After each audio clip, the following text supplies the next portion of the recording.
Oke, pada kesempatan kali ini, kesempatan yang ketiga ya, dalam eh, tutorial mengenai dasar-dasar Excel, saya akan menjelaskan sedikit saja.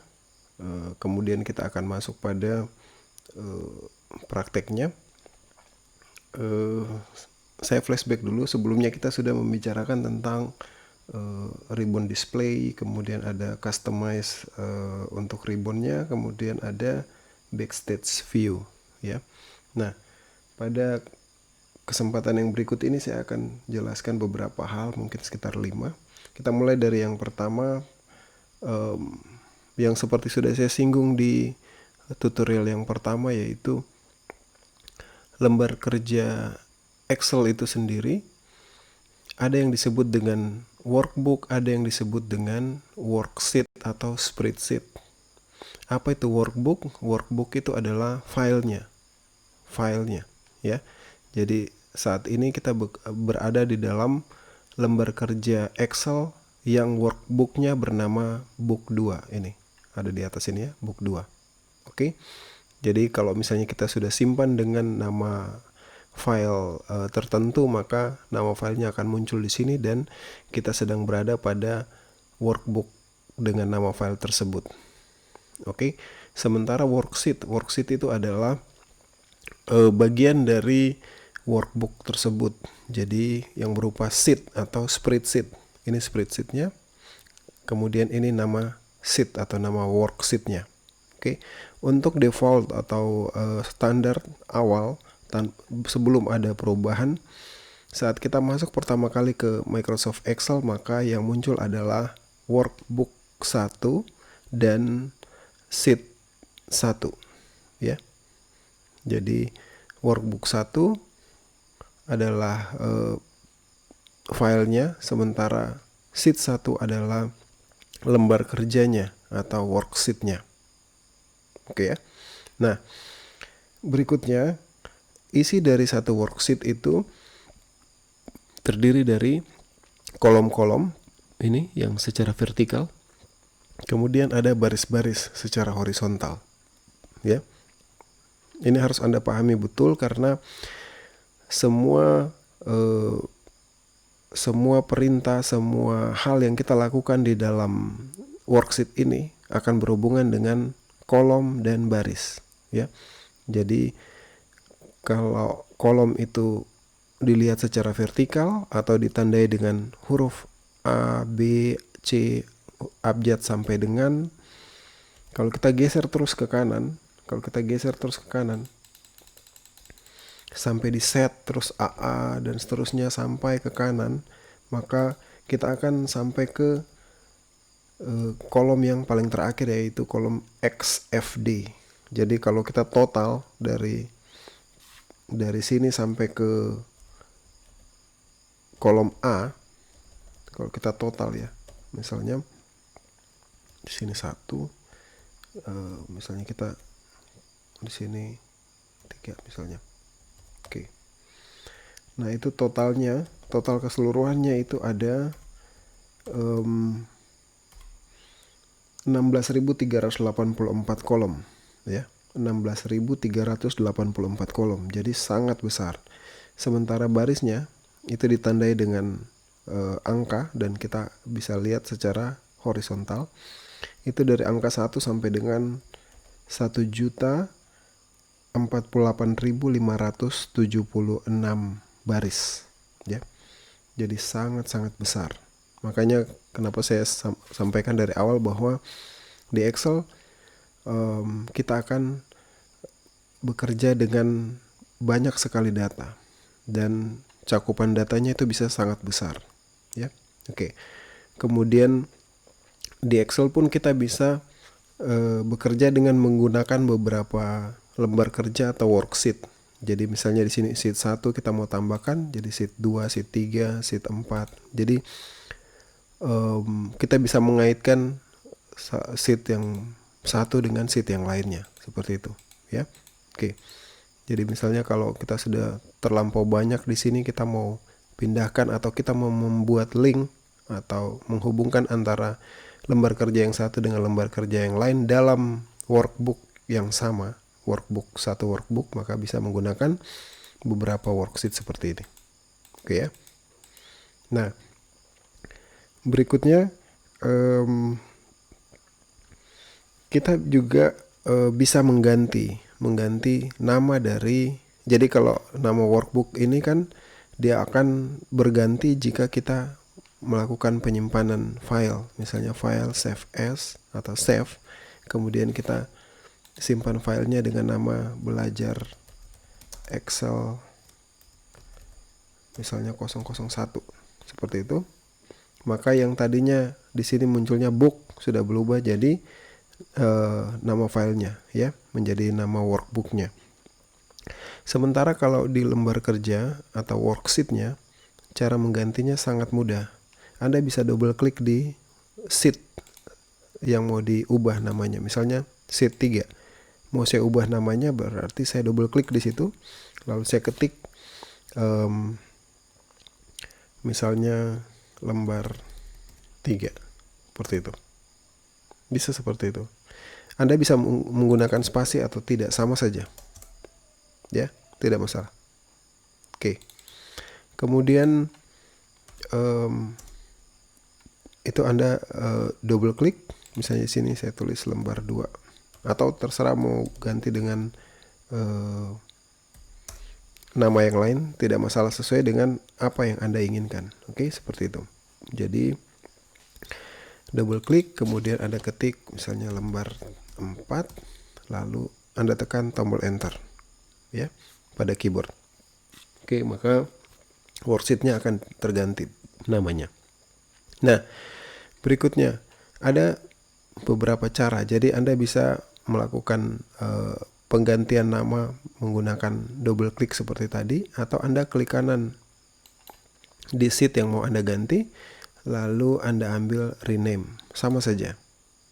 Rename, kemudian Anda ketik misalnya lembar 1, lalu tekan enter, sama saja, seperti itu ya. Oke. Kalau Anda mau menambahkan sheetnya, misalnya mau menambahkan lembar 5, berarti Anda klik di sini, lalu Anda ketik lembar 5, double klik, kemudian lembar 5, seperti itu ya. Nah, kalau Anda mau pindahkan worksheetnya ini, misalnya lembar yang kelima, Anda dengan sangat mudah Anda klik tanpa dilepas mouse-nya, kemudian Anda geser mau ditempatkan di mana. Misalnya setelah lembar 4 ada lembar 5, bisa seperti itu. Oke, Anda misalnya mau tambahkan lagi menjadi lembar 6 dan seterusnya, lembar 7. Double klik lalu ketik lembar 7, seperti itu ya. Nah, kemudian berikutnya, kalau misalnya Anda klik kanan, misalnya taruhlah di lembar 7 lah. Lembar 7 Anda klik kanan, ada begitu banyak perintah yang muncul. Ini ada insert, ada delete, ada move or copy, dan seterusnya. Ini maksudnya apa? Insert ini digunakan untuk menyisipkan worksheet.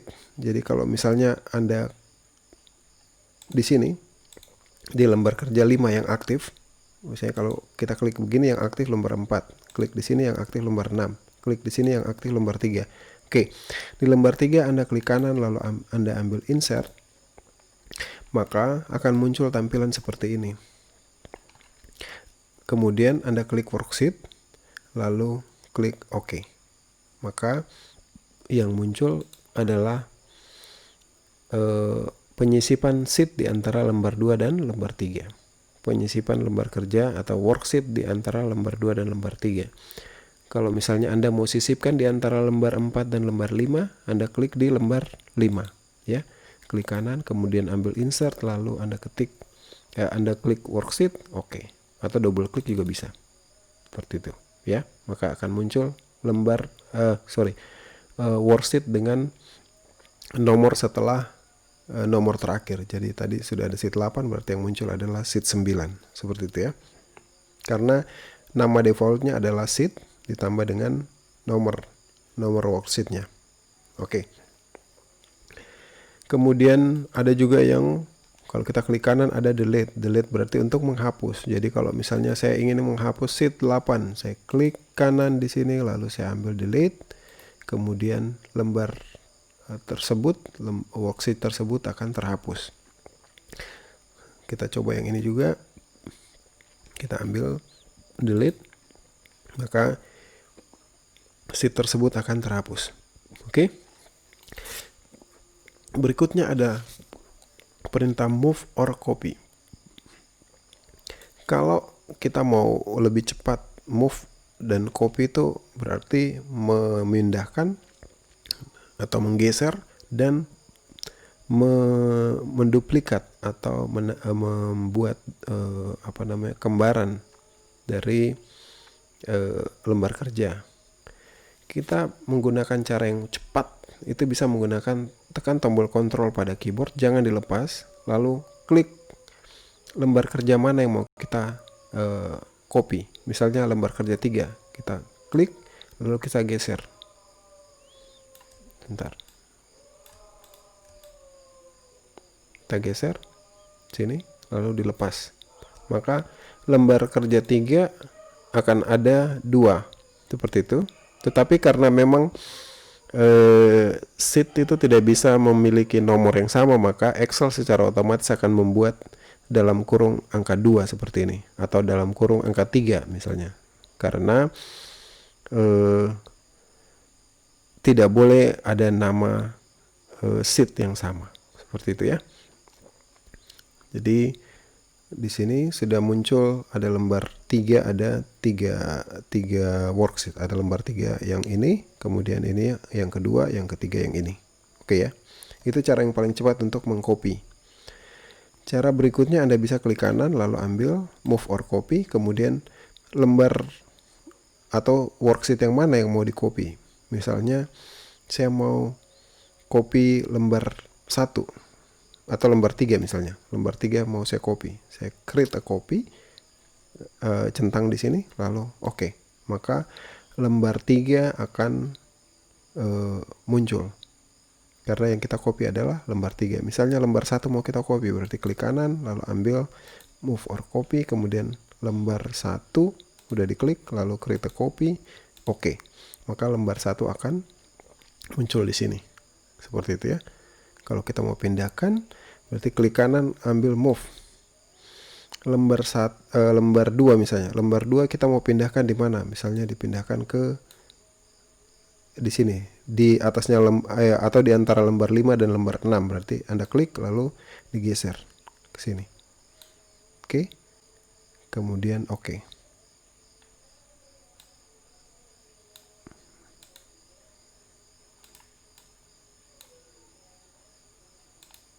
Nah, seperti itu. Dia akan sampai di tempat yang sudah kita select, sudah kita pilih tadi ya. Oke. Nah, sekarang ini di sini ada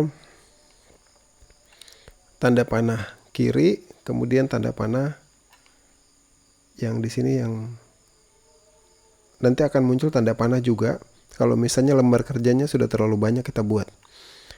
Karena apa? Ini untuk memfasilitasi kita untuk melihat lembar kerja sebelumnya yang sudah tertutup di sini karena saking banyaknya lembar kerja yang kita buat. Lembar kerja 1 tidak muncul kan? Nah, kita bisa klik di sini untuk memunculkan lembar kerja yang tertutup, yang tersembunyi. Seperti di sini kan tidak ada. Gimana caranya? Kita klik yang di sini, maka lembar berikutnya akan muncul seperti itu. Ya. Oke. Nah, berikutnya ini bisa Anda bisa Anda coba semuanya ya. Misalnya view code. View code ini untuk masuk ke dalam Visual Basic for Applications. Nah, ini merupakan bahasa program atau tempat atau layar editor di mana kita akan membuat script tentang program makro. Kalau misalnya Anda mau belajar tentang program makro seperti apa, Anda bisa lihat video-video saya dalam channel ini yang membahas tentang bagaimana membuat makro di Excel. Itu sudah sangat banyak. Silakan Anda cek di situ, mulai dari paling dasar, dari paling bawah pembahasannya sampai saat ini masih sementara berjalan, mungkin sudah sekitar 30-an atau 40 tutorial, dan akan terus berjalan sampai dengan membuat proyek yang komplit. Oke, jadi saya batasi ya, saya tidak jelaskan mengenai ini karena sudah ada penjelasannya di video saya sebelumnya. Oke, saya tutup, kemudian klik kanan, lalu ada protect sheet. Protect sheet ini digunakan untuk melindungi lembar kerja yang sudah kita buat. Jadi lembar kerja ini kalau kita ingin supaya tidak ada orang lain lagi yang bisa mengotak-atik atau mengubah hasil kerja kita, bisa kita gunakan protect sheet. Nah, saat kita gunakan protect sheet, kita tulis di sini misalnya 1, 2, 3 misalnya. Lalu oke. Kemudian kita re-enter untuk passwordnya lagi, kita tulis 1, 2, 3 lalu oke. Itu adalah kunci atau pengunci dari istilahnya anak kunci dari untuk kita bisa masuk di sini di lembar kerja ini. Oke. Nah, kalau misalnya kita sudah protect, kita mau ketik sesuatu atau mau edit sesuatu dalam lembar kerja ini tidak bisa, ya. Misalnya kita mau ketik apa, tidak bisa. Mau buatkan perubahan pun tidak bisa, karena di sini tombol-tombolnya atau perintah-perintah dalam setiap ini sudah tidak muncul seperti itu, ya. Ada beberapa yang muncul tapi sebagian besar tidak muncul. Oke. Nah, lembar 1 sudah terprotek. Bagaimana caranya kita untuk kembalikan agar kita bisa edit kembali lembar kerja ini? Klik kanan lalu ambil unprotect sheet. Jadi dalam keadaan terprotek akan muncul di sini unprotect, ya. Tapi kalau misalnya tidak terprotek, saat kita klik kanan akan muncul di sini protect sheet, bukan unprotect. Oke, sekarang kita buka unprotect sheet, lalu kita ketik atau kita buatkan kuncinya. Tadi kita pakai angka 1, 2, 3. Lalu oke. Maka saat kita mengetik sesuatu sudah bisa. Seperti itu ya. Oke. Berikutnya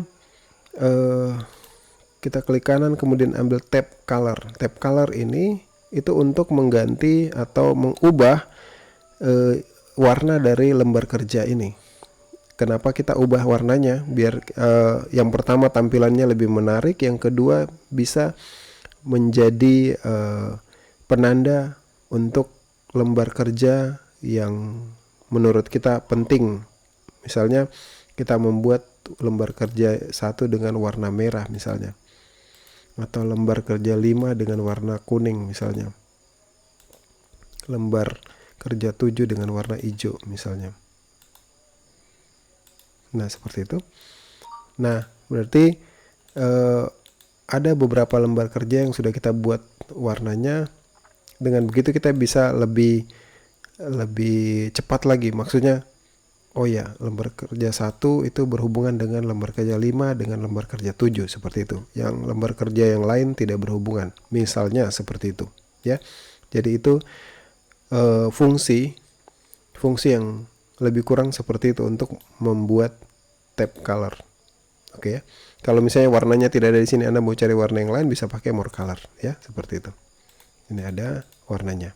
Oke, silakan Anda coba. Kalau misalnya Anda butuh informasi tambahan mengenai itu, silakan Anda tanyakan lewat kolom komen. Oke. Kemudian ada hide dan unhide. Kalau misalnya dari katanya kan saja, kalau kita cari di kamus, hide itu apa, kemudian unhide itu apa. Hide itu untuk menyembunyikan. Misalnya saya mau sembunyikan ini lembar kerja nomor 5. Saya klik kanan lalu saya ambil hide. Maka lembar kerja nomor 5 sudah tersembunyi. Bagaimana kita mau menyembunyikan lembar kerja yang lain, misalnya lembar kerja 1 kita sembunyikan, kita klik kanan lalu ambil hide, maka lembar kerja 1 tersembunyi. Lembar kerja 7 kita mau sembunyikan, klik kanan ambil hide, maka lembar kerja tersembunyi. Nah, bagaimana caranya kita mau memunculkan lagi? Kita hanya klik kanan di salah satu lembar kerja, misalnya yang ini kah, terserah yang mana, misalnya lembar kerja 3, klik kanan lalu ambil unhide. Saat kita klik unhide akan muncul semua lembar kerja yang sudah kita sembunyikan. Oke? Ada lembar kerja 1, 5, dan 7. Kita pilih saja misalnya lembar 1. Oke, maka lembar 1 akan muncul. Kita mau unhide lagi, kita ambil lembar kerja 7, oke. Kemudian lembar kerja yang lainnya yang masih tersembunyi, unhide, kemudian lembar kerja 5, oke. Seperti itu. Jadi ada lembar kerja yang sudah kita sembunyikan akan muncul lagi. Nah, ini fungsinya untuk apa? Fungsinya adalah untuk misalnya lembar kerja ini workbook belajar Excel 1 ini belajar Excel 1, kita tetap tidak protect, tidak kita lindungi, tetapi kita sembunyikan lembar kerjanya. Itu bisa. Dengan harapan orang tidak akan bisa melihat lembar kerja yang lainnya. Mereka hanya bisa melihat lembar kerja yang ini saja. Seperti itu ya. Oke. Nah, itu saja. Kemudian sekarang kita masuk pada prakteknya. Sebelum kita masuk di praktek, saya akan menjelaskan dulu tentang sel ya, preferensi sel. Jadi sel itu apa? Saya akan sering menyebutkan sel, kata sel, karena sel itu adalah perpotongan atau pertemuan antara kolom dan baris. Kolom misalnya ini, sel pointer yang ini ya, ini yang kotak ini. Kita bisa menggerakkan dengan menggunakan tombol panah atas, kiri, dan bawah dari keyboard.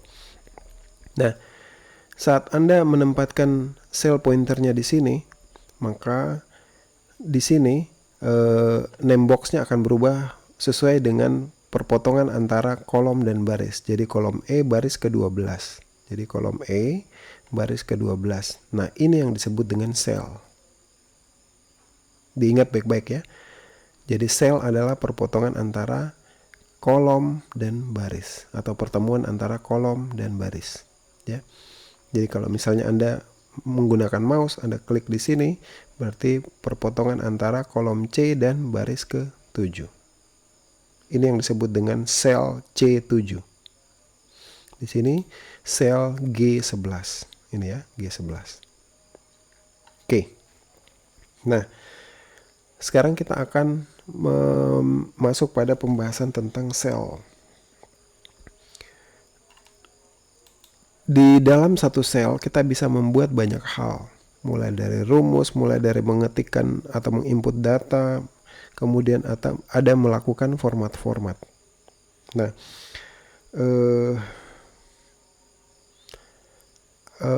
atau saya cukupkan dulu ya tutorial yang ketiga ini, supaya saya akan membuat tutorial berikutnya yang khusus untuk bagaimana berbicara tentang sel, supaya Anda bisa lebih fokus ya, karena ini tadi saya jelaskan sudah lumayan banyak tentang sheet, kemudian tentang workbook. Jadi saya bikinkan parsial saja ya. Jadi saya nanti akan bikinkan yang tutorial keempat khusus untuk sel saja dulu ya, karena di pembahasan sel itu cukup banyak, dan supaya durasi tutorialnya juga tidak terlalu panjang. Oke ya, itu saja. Kita akan jumpa lagi di tutorial berikutnya, tutorial yang keempat.